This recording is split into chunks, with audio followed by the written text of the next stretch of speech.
March 6, 1944. 23,000 feet above Germany. The B-17 Flying Fortress Hell's Fury cruised deep in enemy airspace, her silver fuselage trailing vapor against a winter sky. In the tail, Staff Sergeant Michael "Mad Mike" Donovan scanned the heavens with a dead stare. He wasn't just watching, he was hunting. 12 Messerschmitt Bf-109s had formed up behind the bomber group. Textbook formation, perfect symmetry, lining up for the kill. Standard training drilled it into every gunner. Wait for the fighters to commit, stay low, conserve ammo. Fire only when the enemy entered the cone of destruction. But Donovan never followed rules designed by men who died following rules. In the next 4 minutes, the sky turned into fire and steel. 12 enemy fighters would fall. Not one American bomber was lost.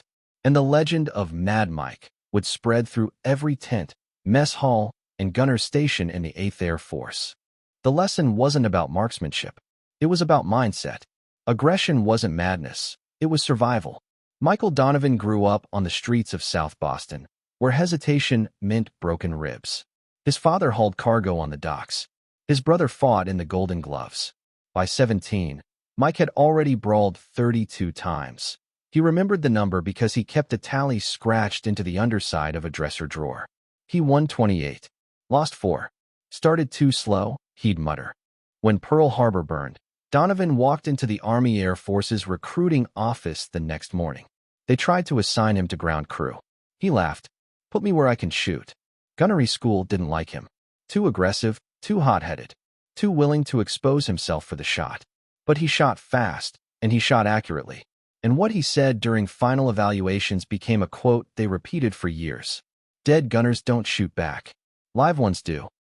He graduated 3rd in his class, not for precision, but for target acquisition speed. He didn't wait for fighters to enter his zone. He engaged them before they knew they were being hunted. By March 1944, Donovan was transferred to the 390th Bombardment Group in Framlingham, England. He was assigned to a B-17 named Hell's Fury, already a ship with scars. 3 missions in, the bomber had narrowly survived repeated Luftwaffe attacks. The previous tail gunner, Sergeant Eddie Morrison, barely made it back last time. When he landed, he handed in his transfer paperwork with shaking hands. That tail position's cursed, he told the crew chief. Next guy dies there. Donovan heard that and volunteered on the spot. Captain James Whitmore, the aircraft's pilot, called him in for an interview. You know the odds? Whitmore asked. Tail gunner's the worst position in the fortress. 38% don't finish their tour. Donovan shrugged. Then I've got 62% on my side. I'll take it. Whitmore raised an eyebrow. Why? Donovan didn't hesitate. Because I don't wait for them to shoot me. I shoot first. Whitmore stared at him for a long moment. Then he gave a crooked grin. You're insane. You'll fit right in. His first mission was March 2nd, a strike on a ball-bearing factory in Schweinfurt. Donovan dropped 109 and damaged 2 more. But it wasn't the kill count that made people talk. It was his style. Gunner protocol was clear, defensive fire only. Wait for the attack, conserve rounds, aim carefully. Donovan threw all of it out the window. He opened fire on enemy fighters as they formed up, peppering the sky with long bursts before they even committed. 800 yards. 1,000, beyond effective range. Didn't matter. One break in formation could save 9 lives and 60,000 pounds of aluminum and fuel. March 4th. His second mission. Another factory. This time, he changed the playbook again.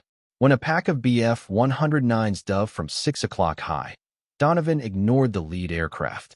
Everyone expected return fire at the lead. He tracked the wingman, the second plane, the one following close, flying a predictable line. The wingman exploded. Debris showered the lead pilot, who panicked and broke formation. The rest scattered. After they landed, crew chief Frank Murphy ran the numbers. You fired 1,600 rounds, he said, stunned. Out of 2,000. Donovan just shrugged. And we didn't get hit. I'll take that trade any day. But he wasn't satisfied. Disrupting formations was a start. Now he wanted to break them. That night, in the barracks, Donovan stayed up late, flipping through Luftwaffe recognition guides and intelligence briefs. He studied fighter tactics like a boxer watching tape before a title bout. How they stacked, how they rolled, where they entered, what they expected. Then he did something no tail gunner had done before. He made a plan to go on the offensive. German fighters attacked in waves, coordinated, clinical, brutal. 4 to 6 Bf-109s in staggered echelon formation, sliding in from the stern quarter high. It was textbook Luftwaffe doctrine. The lead fighter would draw fire, soak up attention. The wingmen, quieter, faster, invisible until it was too late, would dive in clean behind the distraction. For 2 years, that tactic tore American bombers apart. The standard American response: follow the rulebook. Track the lead threat. Hold your fire. Conserve ammunition. Let them come. Then react.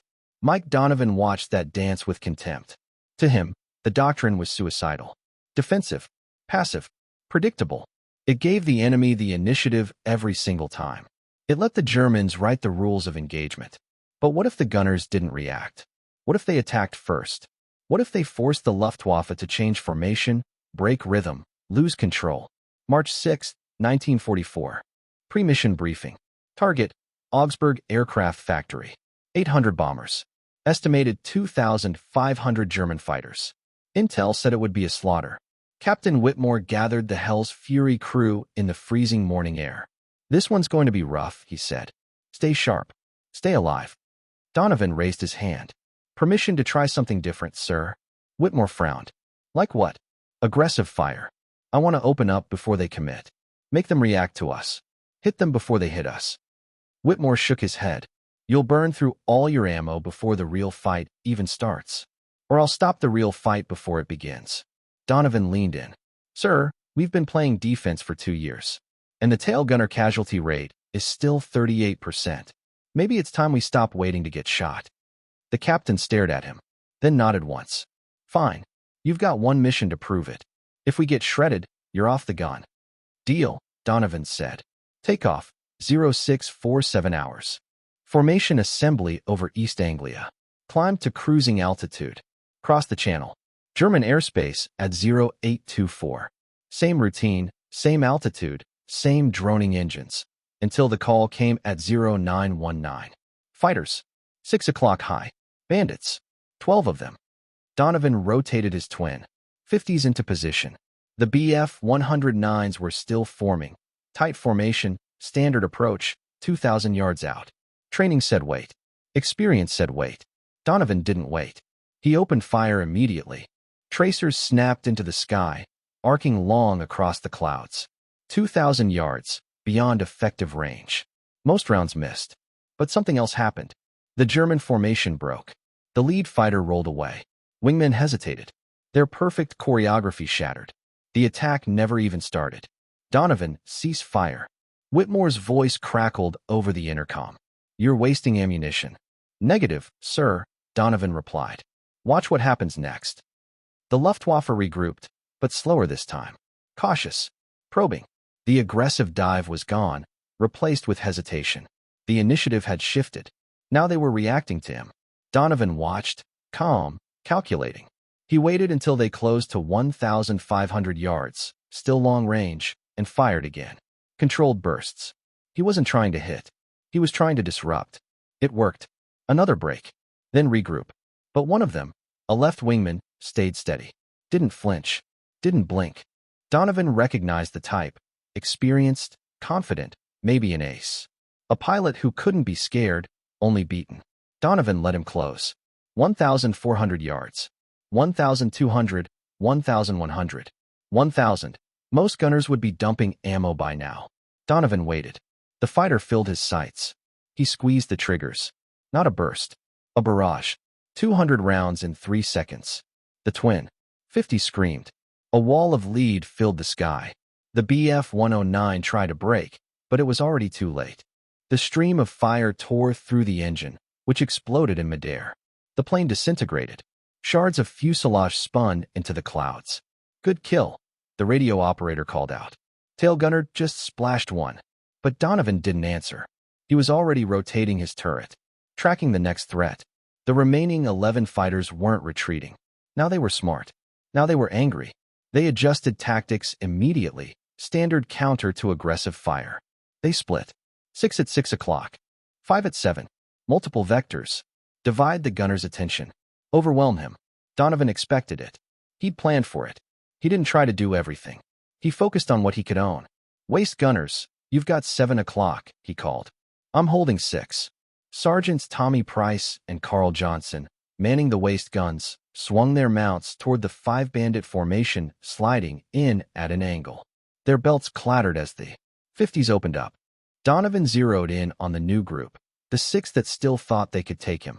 They didn't know he'd spent 4 nights studying their exact approach pattern. They didn't know he was about to write a new doctrine, with blood, brass, and burnt engines. Donovan's hands were steady, his mind cold, his vision absolute. 6 fighters dove. He didn't flinch, didn't wait. He fired. The lead BF-109 exploded in a flash of smoke and steel. The sky tore open. The others hesitated, just for a second. It was enough. Donovan shifted his twin. 50's, second target. Squeezed. Another hit. Another kill. 2 down in 15 seconds. The formation shattered. 3 fighters turned tail, fled into the clouds. Not to reposition, but to escape. A single tail gunner had broken an entire attack wave. In 30 seconds, 3 enemy aircraft had fallen.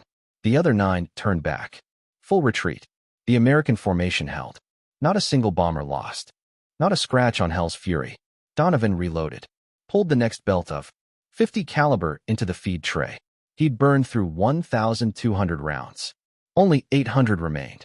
Enough for 1 heavy engagement. Maybe 2 short ones. He knew it wasn't over.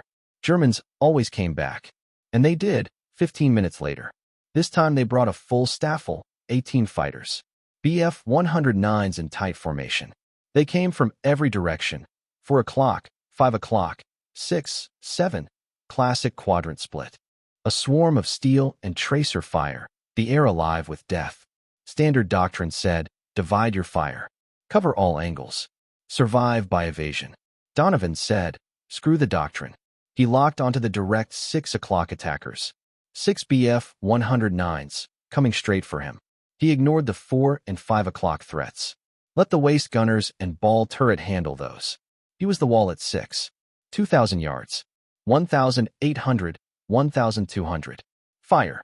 The lead German fighter held course. Too committed. Too arrogant. Donovan walked the tracers into his path. The BF-109 rolled, trying to evade, but it was too late. The canopy shattered. Flames bloomed from the engine. The fighter spiraled down, on fire, the pilot likely already dead. 5 to go. 800 yards. For 100 knots closing speed. 3 seconds left. Donovan didn't aim. He calculated. He predicted. He fired where the fighter would be. Not where it was. Where physics demanded it be. Impact. The second BF-109 flew directly into the barrage. Its cowling exploded. Metal and flesh disintegrated. The wreckage passed Hell's Fury in pieces. 3 fighters left. They didn't wait. They broke off. No regrouping. No second pass. They dove away, fled the engagement entirely. Jesus Christ, Whitmore said, voice barely controlled over the intercom. Donovan just splashed 2 more. In 3 seconds. But Donovan wasn't answering. He was reloading. Last belt. 400 rounds. Halfway through the mission. Halfway to Augsburg. And now, Hell's Fury had no support. The Germans weren't done. They never were. 12 fighters remained from the second wave. They regrouped, but not to attack. They hovered. Shadowed. Just out of range. Watching. Studying. Waiting. Donovan tracked them silently. Something felt different. They're not coming, Whitmore said. They're waiting.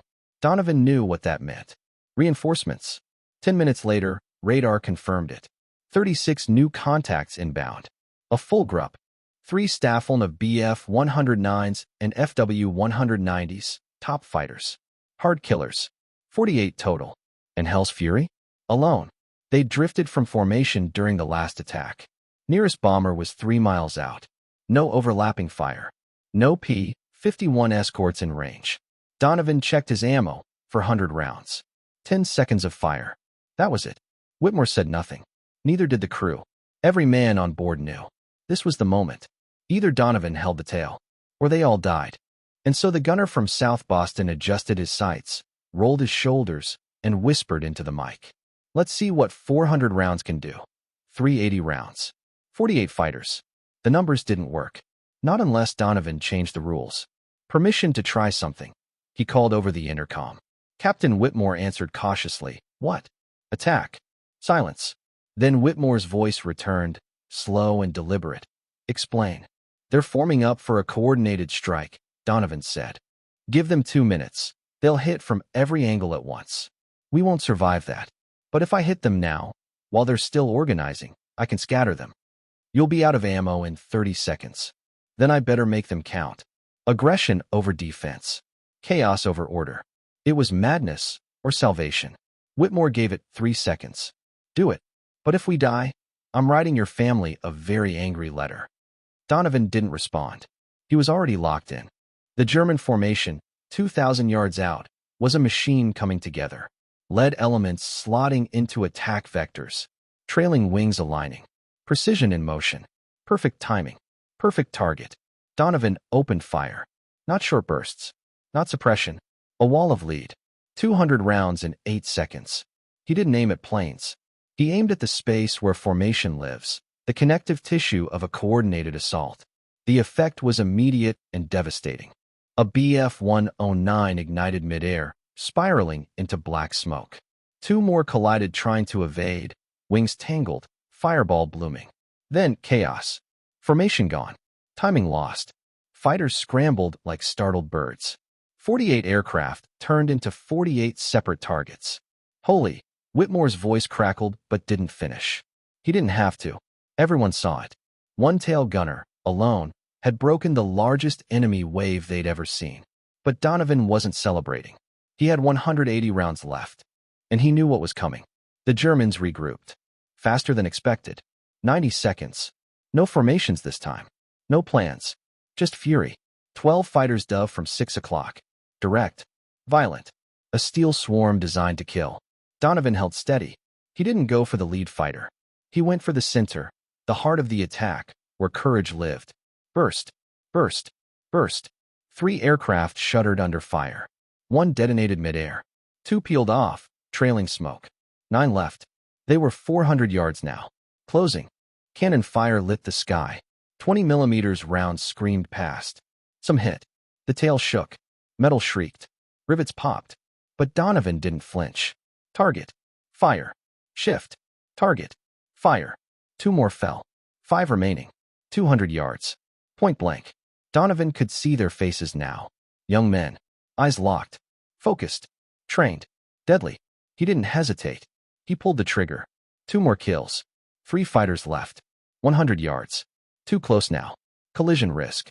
They broke off. Donovan tracked one as it passed. Squeezed. Click. Empty. All guns dry. 180 rounds gone in 45 seconds. 6 more fighters destroyed. He keyed the mic, voice calm. Steady. I'm out. Whitmore responded. Copy. Damage report. Crew voices checked in. Minor damage. Stress to the rudder. Some skin punctures. But no one hit. No one dead. Hell's Fury still flew. Still fought. Just without her tail guns. The Germans knew it. They regrouped. 1 final assault. 27 fighters remained. 21 had been lost. To 1 gunner. 1 position. 1 insane strategy. But now, that gun was silent. Tail position, neutralized. The enemy came low. 6 o'clock position. The blind spot now. Slow. Deliberate. Confident. This was execution. The kind of strike they taught in Luftwaffe manuals. They came in tight. Surgical. Donovan watched it all. His eyes never blinked. His hands never left the grips of the empty guns. He could do nothing. Or so they thought. This was execution. They were coming. 400 yards, 300, closing fast. Donovan sat behind his twin. 50s, empty ammunition cans rattling against the gun mounts. No bullets. No defense. But he still had 1 weapon. Psychology. He traversed the guns. Tracked the lead fighter. Followed it with surgical precision. Every movement exact. Smooth. Calculated. The barrels locked directly onto the German pilot's canopy, as if they were ready to fire. The lead Bf-109 pilot saw it. Saw those 2 black barrels following him like twin snakes. He broke. Hard right. Violent. Instinct overrode training. He didn't know the guns were empty. He couldn't know. When death looks you in the eye, you flinch. The formation saw him panic and followed. 12 fighters, moments from firing, scattered. A perfectly executed kill zone evaporated into chaotic evasive rolls. Not because Donovan fired. Because he didn't have to. They're breaking off, the ball turret gunner shouted. They're actually breaking off. And they were. Donovan's silence had become a roar. The ghost of his 12 confirmed kills hung in the sky like smoke. The enemy fled a gun that no longer existed. The final German assault never came. They'd lost 21 fighters to this one bomber. Hell's fury, bleeding fuel, riddled with holes, running silent from the tail, was now untouchable. The Luftwaffe had seen enough. They disengaged, turned east, left Donovan and Hell's fury limping alone through German skies. The mission continued. They reached Augsburg. Bombs away. Target destroyed. A major aircraft production facility wiped off the map. On the return leg, they encountered 3 more fighter contacts. But not one German aircraft approached Hell's fury. Word had spread. Radio intercepts buzzed across frequencies. 1 bomber. 1 gunner. 21 kills. Avoid that tail. It's cursed. 1,647 hours. Framlingham. 9 hours after takeoff. Hell's fury touched down, its left wheel protesting, rudder cracked, hydraulics bleeding. But she landed. She lived. Donovan climbed out of his gunner's position. No tremble. No shakes. Just the deliberate calm of a man who had spent every round and still survived.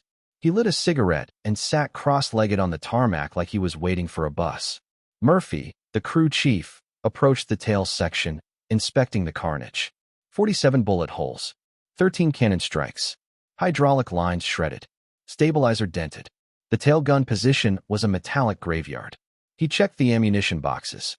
Empty. Every single belt spent. He found Donovan on the tarmac.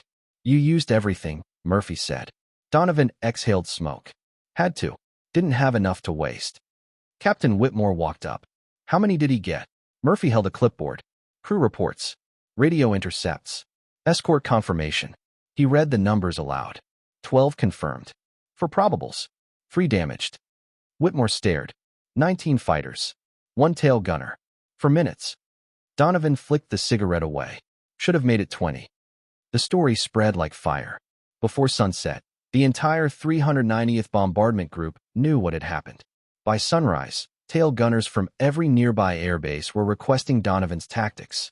By mid-afternoon, pilots from other squadrons were landing at Framlingham, asking to speak to the guy who emptied 2,000 rounds and survived. That evening, representatives from 8th Air Force HQ arrived. Tape recorders. Notepads. Questions. The war had changed. Donovan's doctrine had just become doctrine. Major General Frederick Anderson, commander of 8th Bomber Command, didn't send a memo. He flew to Framlingham. A personal visit. A message. He walked into the enlisted men's barracks like a man inspecting battle lines. Boots polished, collar starched, jacket crisp. He found Donovan sitting on a wooden bench, wiping down the blackened barrels of his tail guns. Standard maintenance. Nothing special. The kind of thing soldiers do after 2,000 rounds and the longest day of their lives. Anderson introduced himself. Donovan stood at attention. At ease, Sergeant. I'm here to understand what the hell you did yesterday. Donovan didn't blink. He explained everything. His philosophy, direct, mechanical, brutally logical. Attack first. Fire during the German formation phase. Disrupt before coordination sets in. Create fear, not just damage. Anderson didn't interrupt once. He just listened. Eyes sharp. Face unreadable. When Donovan finished, the general asked one question. Can you teach this to the right men? Donovan looked at him. Not everyone's got the temperament. You need gunners who think like fighters. Men who see opportunity instead of threat. Guys who'd rather attack than defend. Anderson nodded once. Find them.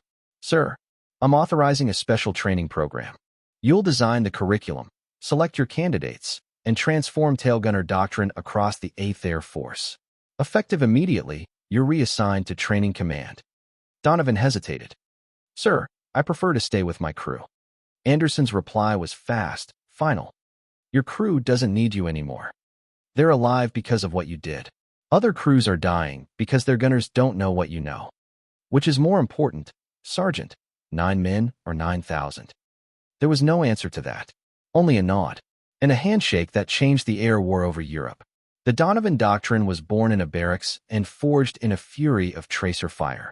Donovan spent the next month creating something the Air Corps had never seen, a doctrine written not by officers in staff rooms, but by a man who lived in the tail position, who'd felt the cannon shells rip past his head, who'd watched the enemy shatter under the weight of a new idea. 5 principles. Simple. Revolutionary. Principle 1. Seize initiative. Never wait for the attack. Strike first during the enemy's formation phase. Force them to react to you, not the other way around. Principle 2. Psychological warfare. Your first burst doesn't need to kill. It needs to shake their confidence. One tracer across a formation can do more than a kill shot. Fear breaks formations. Principle 3. Focus fire.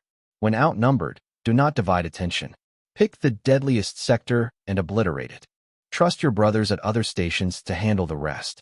Principle 4. Ammunition economy through aggression. Don't waste 300 rounds trying to hit scattered fighters. Spend 30 early to prevent the attack altogether. Prevention costs less than survival. Principle 5. Accept risk. Yes, aggressive tactics expose the gunner. But mission loss rates dropped. 1 gunner at risk versus 9 men dead. The mission matters more than the man. The resistance came fast. Senior gunnery instructors called it reckless. Group commanders feared it would burn through ammo too quickly. Flight surgeons warned of stress on young gunners. Even some bomber crews thought it was madness. Until the numbers came in. Donovan's test class, 36 gunners. Trained over 2 weeks. Simulated attacks. Live fire drills. Then assigned to active squadrons. First 10 missions. 26 fighters destroyed. 0 bomber losses in their formations. Tail gunner casualties dropped by 31%. They called it suicidal defense. Donovan called it fighting like you mean it. Traditional gunners called it reckless. Command officers called it wasteful. Tactics instructors called it suicide. But the numbers didn't lie. Before Donovan's fire doctrine spread across the 8th Air Force, tail gunner casualty rates sat at 38%. That meant 4 in every 10 never came home. By June 1944, just 3 months after Donovan's tactics went airborne, the number fell to 23%. Same Luftwaffe. Same missions. Same sky. Only one thing changed: how the tailguns fired. 15% fewer men died. Because one man refused to die quietly. But survival was only part of the story. March 1944. German fighters completed 52% of their planned attack runs. More than half of all Luftwaffe strikes made it through to firing position. June 1944. After the rise of aggressive fire doctrine, that number dropped to 27%. More than 70% of attacks failed before they began. Because tail gunners stopped waiting to die, they started making decisions, creating chaos, breaking formations. The effect echoed across enemy lines. German intercepts confirmed it. Luftwaffe squadron leaders began issuing warnings. Do not engage B-17s from Group X. Watch for early tracer bursts. Extreme tail fire. Recommend reposition. The very reputation of aggressive defense created its own shield. Between March and August 1944, Donovan trained 300 tail gunners. Every one of them received 2 weeks of live fire instruction, simulated attack scenarios, mental resilience training, psychological conditioning for high-pressure aggression. The curriculum was brutal and designed that way. Donovan's core message became the motto of the school. Fear happens when you react. Confidence happens when you act first. But it wasn't for everyone. 30% washed out. Some couldn't break defensive instincts.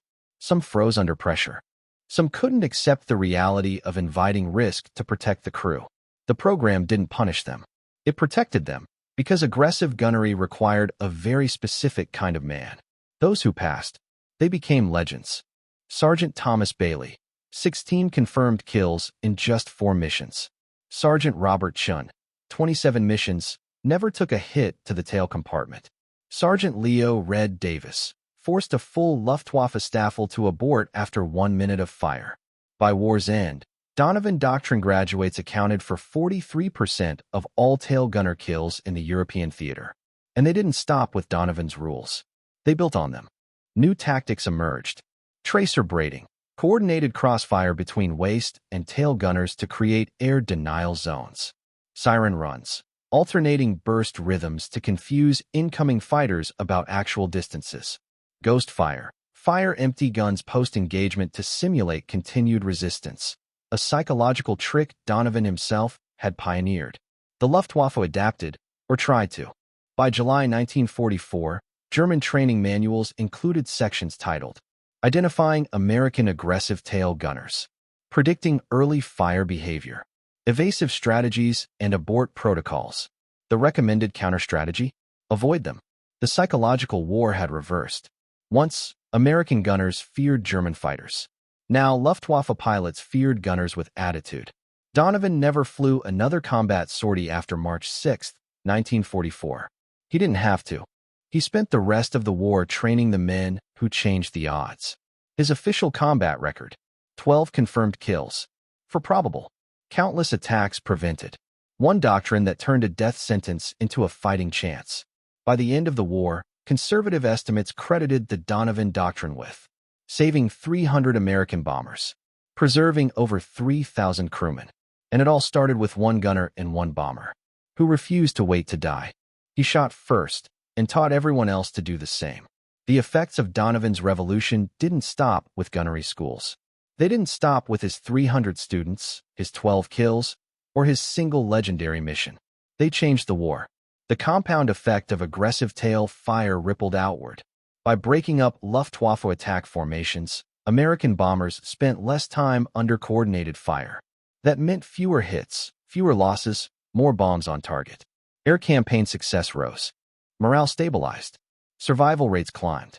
After the war, military historians dug into the data and into Donovan's methods. They found a doctrine that had started in the tail compartment of a single flying fortress, but had spread like wildfire. The principle: aggressive defense. The impact: global. Soviet air forces studied and implemented variants for IL-2 gunners. Royal Air Force instructors integrated the doctrine into their Wellington and Lancaster bomber schools. Even post-war German analysts acknowledged the tactic's effectiveness in official Luftwaffe debriefs. Wherever aircraft had defensive gun positions, Donovan's core ideas applied. Shoot first. Shatter formations. Make them fear you. Fighter escorts adopted it. Ground attack aircraft used it. Naval aviation embraced it. Tail gunners on torpedo bombers like the TBM Avenger used early fire to disrupt Zero attacks in the Pacific. But while his influence grew, Michael "Mad Mike" Donovan disappeared. After the war, he returned to South Boston, worked construction, lived quietly. No medals, no interviews, no speeches. When a journalist tracked him down in 1965 and asked for a comment, he simply said, "I did what needed doing. So did 300 other gunners." They're the real story. One of those gunners, Sergeant Thomas Bailey, disagreed. In a 1972 interview, he set the record straight. Before Donovan, survival meant hiding, making yourself a small target. Conserve rounds. Hope they pass you by. Mike taught us. You survive by making the enemy afraid to come near you. Sounds simple. Changes everything. The numbers proved Bailey's point. In 1945, the 8th Air Force conducted a comprehensive internal analysis. March, May 1944. Average losses of 14 bombers per 1,000 sorties. June, August 1944, after Donovan Doctrine implementation. Losses dropped to 8 bombers per 1,000 sorties. A 43% reduction. Same targets. Same Luftwaffe. Only difference: gunners who refused to wait to die. Captured German records added another layer. Luftwaffe after-action reports from the summer of '44 were littered with references to new American tail gunner tactics. One German squadron's June report read, "American gunners engage formations early with sustained fire. Effect is psychological, disruption of coordination. Recommend avoiding direct stern approaches. Favor 11 o'clock and 1 o'clock diving attacks at oblique angles." But even that didn't work. The Donovan Doctrine had spread beyond the tail. Waist gunners, ball turret gunners, even top turret gunners adopted the mindset. Engage first. Intimidate. Disrupt. Survive. By August 1944, Luftwaffe effectiveness against U.S. bomber formations had collapsed. 63% decline in successful attacks compared to January. 28% of that decline traced directly to aggressive gunner tactics, according to internal German analysis. Donovan never knew. Never saw the charts. Never read the German reports. Never heard about his name spreading through Soviet flight academies or RAF gunnery schools. He went home, cleaned tools, poured concrete, lived like the war never happened. And when people asked why he never spoke of it, he'd shrug and say, "You don't talk about what worked. You just hope others learn from it." Michael "Mad Mike" Donovan died in 1998 at age 76. The obituary in the Boston Globe was brief. One paragraph about the war. It mentioned that he'd served as a tail gunner in the 8th Air Force. It did not mention 12 kills in 4 minutes, 300 gunners trained, 3,000 lives saved, or that every country with an Air Force studied the tactic he invented. It listed his wife, Margaret, his 3 children, 16 years in construction, burial at St. Augustine's Cemetery. No honor guard, no folded flag, no taps, just 17 people standing in silence. Mostly family, 2 old comrades, a priest who never knew March 6, 1944. But the other tail gunners did. The night before the funeral, in a bar in South Boston, they gathered quietly. Not all of them could make it. Some were gone. Some were too far away. But the ones who came raised their glasses. Old hands, faded flight jackets, scarred knuckles. No ceremony, just whiskey. And one final story. Bailey, 74 now, walking with a cane, stood up to give the toast. Mike Donovan never thought of himself as special, just a guy doing his job. But his job saved 3,000 of us. Every bomber that made it home because the Germans backed off. Every crew that survived because we shot first instead of waiting to die. Every gunner who walked off the plane because Mike taught us how to fight like we meant it. That's Mike's legacy. Not 12 kills. 12,000 lives. They drank. They didn't cry. That wasn't how Donovan would have wanted it. But his story didn't end there. The Donovan Doctrine is still taught in every major air force in the world. In 21st century combat training, it's part of aggressive defense tactics, not just for tail gunners, but fighter pilots, helicopter door gunners, transport crews, missile defense officers. Even automated defense systems now mimic Donovan's core principle. Shoot early, disrupt coordination, win before the fight starts. Because it worked. Because it still works. Donovan changed the air war with 2,000 rounds and an attitude that said, "I don't wait to get shot. I shoot first." He didn't get medals. Didn't want them. He didn't give speeches. Said it was just a job. But every tail gunner who fired at extreme range. Every pilot who broke up an attack before it began. Every mission that made it home because the enemy got scared first. All of them carried a piece of Mike Donovan's legacy. It lasted for minutes. March 6, 1944. 23,000 feet over Germany. 1 tail gunner. 12 enemy fighters. In those 4 minutes, he proved that survival doesn't come from hiding. It comes from turning fear into a weapon. From refusing to die by someone else's rules. From going hunting first.